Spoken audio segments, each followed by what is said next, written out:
Всем еще раз добрый день, господа товарищи.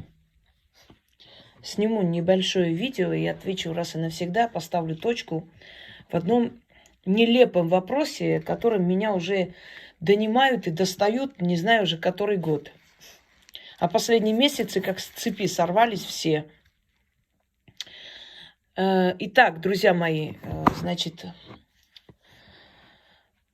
можно ли продать дьяволу душу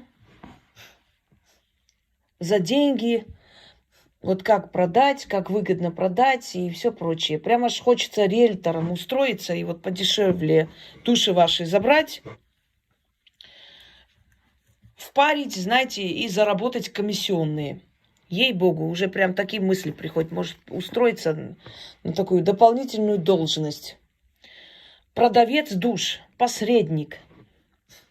Послушайте меня внимательно. Значит, открывайте мои видеоролики «Дьяволическое древо»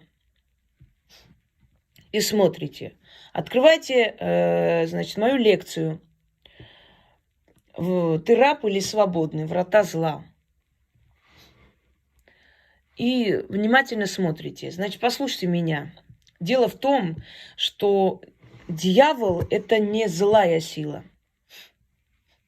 Злая сила – это то самое Яхве, о котором я рассказываю и объясняю, кто он такой. Он есть повелитель мира зла. И вот эти вот адовые врата или черная воронка в космосе – это и есть врата зла. Но все переписано, как правило, да, всегда сваливает все на оппозицию, называется. Так вот, поскольку религиям нужны были всегда такие стада послушные, туповатые, чтобы не мыслили, не думали, униженные и прочее, прочее, и это пропагандировалось. Помните слова знаменитые «нищие духом унаследует Царствие Божие», «блаженен тот, кто нищий духом». В общем, надо быть трусом, тупым, ни к чему не стремиться, тебя по башке будут бить сверху, а ты должна терпеть, и тогда ты будешь Божий барашек, который попадет в рай.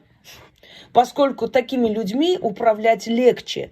Поэтому внушали всем, что все талантливые люди, разумные люди, которым дано больше, чем другим, одаренные и так далее, они все нехорошие, они все подозрительные, они все от дьявола, вот они вот зло несут и так далее. Они же бунтовщики, они же непослушные, они же не принимают все на веру, понимаете? Они анализируют, думают, поэтому они были плохие, понятное дело. Вот. И мы пришли к тому, что каждый одаренный, сильный человек, умный человек, который добивает своей цели, считается, что вот он продал душу дьяволу, поэтому он достиг такой цели. И вот пресса это раскрутила. Голливудские режиссеры на этом сделали себе карьеру, сняв фильм о том, как человек тупой, глухой, значит, безнадежный, трусливый, продав душу дьяволу, тут же становится красавцем, умным, талантливым, покоряет мир, и вот и золото, бриллианты сыпятся сверху. И поэтому все вот бездарности и все вот эти вот отходы мироздания думают так: я продам душу дьяволу, и тут же посыпется на меня слава, деньги, и все хорошо. Значит, послушайте меня внимательно. Дьяволу не нужна ваша никчемная, продажная, несчастная, трусливая, тщедушная душа. Дьявол находит сильных людей и дает им возможность прославиться. От дьявола идет знание, тайные знания, которые даны не всем. Я хочу, чтобы вы поняли, что не все знания, не все талантливые люди и так далее, не всем дана вот этот талант и дарование от дьявола. Но дьяволическая сила подбирает людей сильных, одаренных, усиливает эту одаренность, открывает им, то есть открывает им особую видимость в этом мире, особый знак у этих людей, они особенные. И с их помощью удивляет мир. Например, художник, который изображает невероятные картины, и все просто ахают, охают, это у меня коты тут дерутся. И восхищаются, и он собирает эту энергию восхищения. Этим питается дьяволическое древо. Взамен на это дает человеку деньги, дает человеку защиту, славу, хорошее, ну, то есть доброе имя и все то, что нужно сильному человеку, чтобы состояться в этом мире. А за это человек представляет то искусство, те знания, которые другим не даны, вот данные от дьявола, он представляет миру, он становится великолепным художником, просто гениальным композитором. И люди, вы слышали, да, это какая-то демоническая притягательность. Это невозможно, не может человек такое создать. Да, человек не может создать. Но если человеку дается сверху, дается дьяволом эта возможность и сила, так, Пуся, то человек создает. Пуся. Потому что дьяволу нужна сильная душа. Здесь на стоп не нажимается, к сожалению. Иди ко мне, пусенок, иди сюда. Сильная душа, через которого он отдает миру, говорит с миром свое слово и получает оттуда вот эту энергию восхищения. Теперь хочу вам сказать, человек, мне пишет, 60 лет ей, ни черта в жизни не добилась, не обладает ни красотой, ни умом, ничем. Хочу продать душу дьяволу, чтобы я была богата. Пишет мне мужик, от которого жена ушла, значит, он нигде не состоялся, не хочет не работать, ничего. Я хочу продать душу дьяволу, вот. Я хочу спросить вас всех, а нахрена дьяволу ваша несчастная, ваша тупая душа, бездарный мозг ваш? Зачем он нужен дьявол? Что он через вас передаст этому мирозданию, этому миру?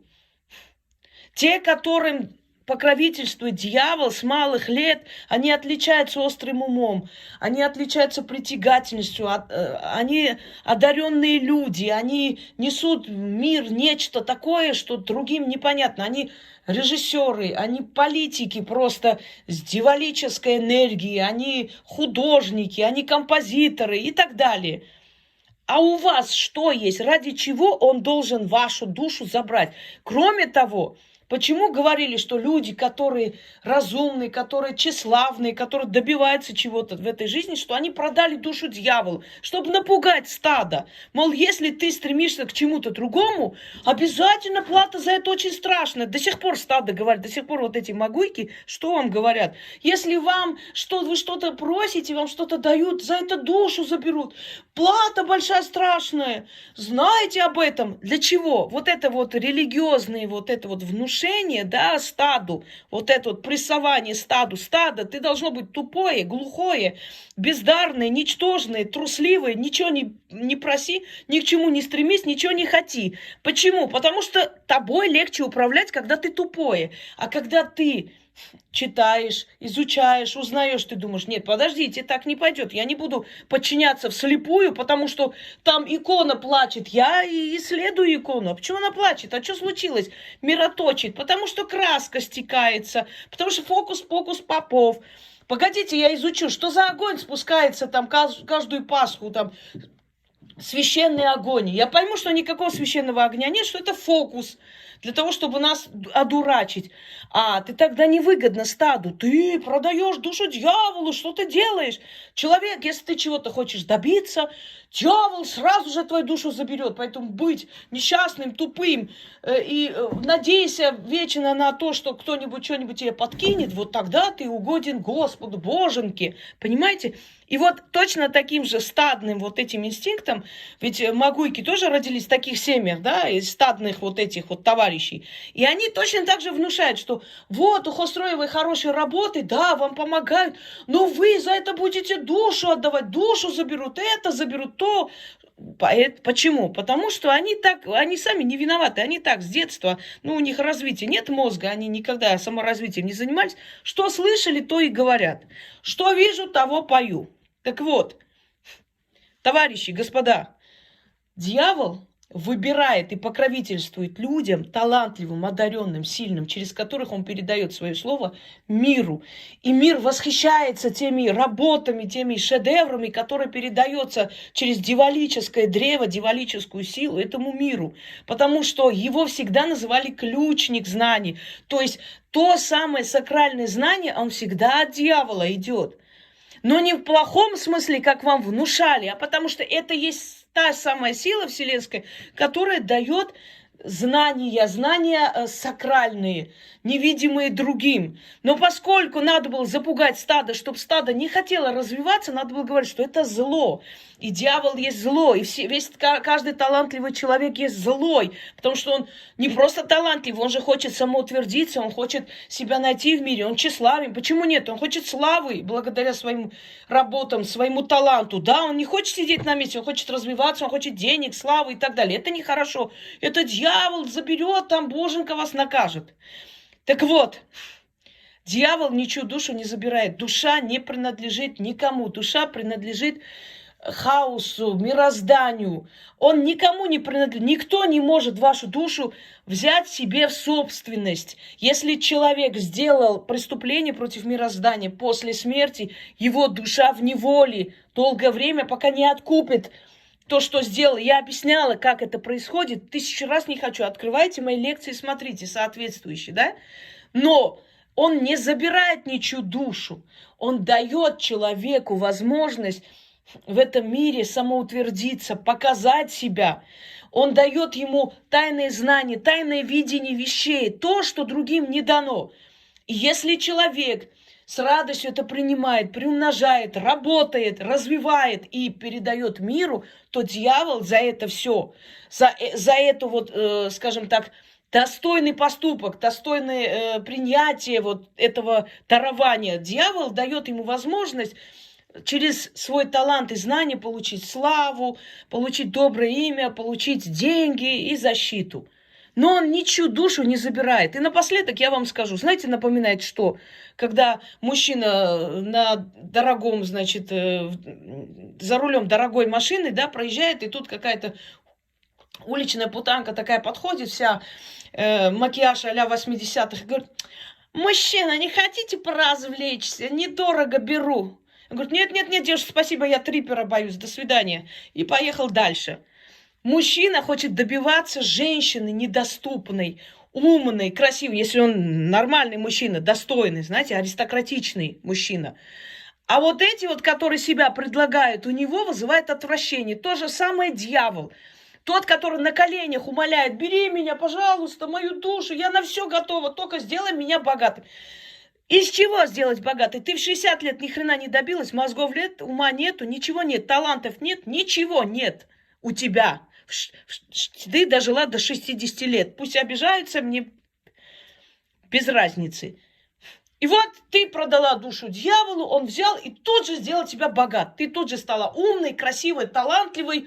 Все, пошло-поехало, все у тебя получилось. Так? Так невозможно. Это должно быть дано изначально. И человек изначально должен быть трудоголик. Он должен стремиться к чему-то, чтобы эта сила увидела, что человек стремится. Он хочет состояться в этом мире. И тогда он поможет состояться через тебя, себя же и прославит. Поняли теперь всю технологию, как все происходит? Так что будьте так любезны. Я не риэлтор по продаже душ. Комиссии за это не беру. И никому ваша никчемная душонка вообще не интересна.